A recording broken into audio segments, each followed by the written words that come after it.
नमस्कार मित्रांनो, आज आपण नवरात्रीच्या चौथ्या दिवशी म्हणजेच कुष्मांडा देवीचे स्वागत करतो.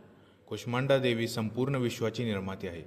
जशी ती आपल्या भक्तांना अंधकारातून प्रकाश दाखवते आणि संकटांपासून संरक्षण करते, तसेच आपल्याला सायबर जगातही सुरक्षित राहणे तितकेच आवश्यक आहे.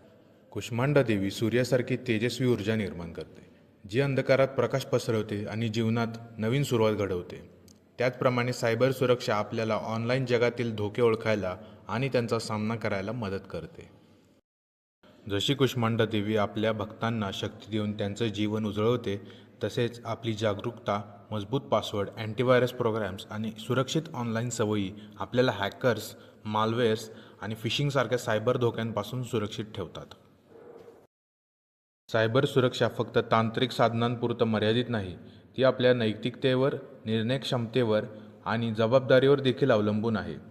जशी कुष्मांडा देवी प्रत्येक कृतीत संतुलन आणि प्रकाश निर्माण करते, तसेच आपल्याला ऑनलाईन वर्तनात सजगता ठेवून सुरक्षितता सुनिश्चित करणे आवश्यक आहे.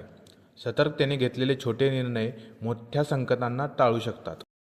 मित्रांनो, नवरात्रीचा हा चौथा दिवस आपल्याला एक महत्त्वाचा धडा देतो. सुरक्षितता हीच खरी समृद्धी आहे.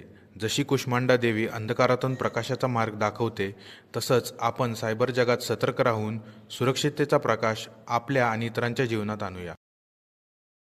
चला या नवरात्रीत देवीचा आशीर्वाद घेऊन डिजिटल जगात सुरक्षिततेची प्रतिज्ञा करूया.